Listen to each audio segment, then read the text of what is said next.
MIMचा ह्याला नक्कीच विरोध आहे. किशोरीताई पेडणेकर यांनी जो प्रस्ताव आणलेला आहे त्याला पूर्णपणे विरोध आहे.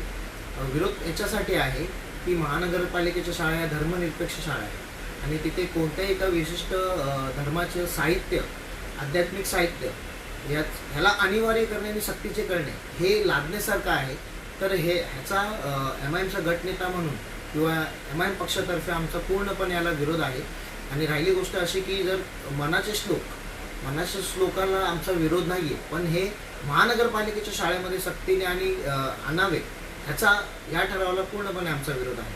जसं की भारतीय संविधानामध्ये आर्टिकल 21 हे जे आहे हे असं सांगतं की सरकारी शाळेमध्ये कोणत्याही धर्माचं म्हणजे कोणताही धर्म असो त्याचं साहित्याचं पठण वगैरे केलं जाणार नाही अशी तरतूद आहे.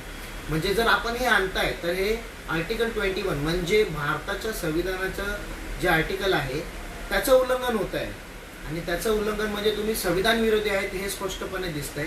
तर माझी अशी मागणी आहे की तुम्ही मनाचे श्लोक व्यतिरिक्त जर माझी अशी सूचनाही आहे की भारताचे संविधान म्हणजे ह्याच्यासाठी की आता जे विद्यार्थी आहेत ते पुढे जाऊन एक या देशाला किंवा या देशाला हातभार लावणार आहेत. या देशाचं भविष्य आहे आणि या देशाचं भविष्य जे आहे त्यांना या विद्यार्थ्यांना त्यांची मूलभूत कर्तव्ये आणि त्यांचे जे मूलभूत हक्क आहेत हे कमीत कमी तेवढे तरी कळावे. त्यासाठी महानगरपालिकेने एक पाऊल उचलावं, इथून सुरुवात करावी की प्रत्येक महानगरपालिकेच्या शाळेमध्ये भारतीय संविधानाचे एक मिनिमम लेवलचं म्हणजे एक प्राथमिक एक शिक्षण द्यावं भारतीय संविधानाचं. की त्याच्यासाठी महानगरपालिकेने काय करावं की एक प्राथमिक मूलभूत हक्क किंवा त्यांची कर्तव्य म्हणून एक पुस्तिका जाहीर करावी, एक पुस्तिका काढावी आणि ती प्रत्येक महानगरपालिकेच्या शाळेमध्ये त्याचं मुलांना शिकवण्यात यावं अशी मागणी मी MIMचा गटनेता म्हणून करतो. आणि दुसरी गोष्ट अशी आहे की भारताचं संविधानाचं पठण समजा आपल्याला दर दिवशी नाही घेतात तर आठवड्यातून एक दिवस तरी भारताचं संविधान हे शिकवलं पाहिजे.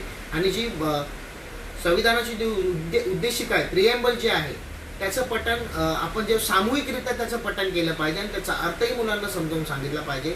न्याय, स्वातंत्र्य, समता, बंधुत्वता हे मुलांना शिकवणं खूप गरजेचं आहे.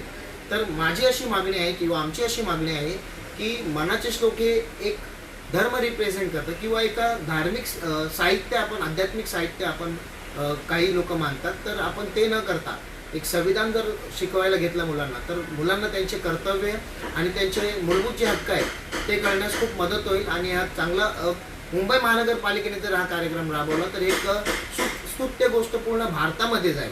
तर अशी आमची मागणी आहे की त्यांनी भारताच्या संविधानाचं पठण केलं पाहिजे.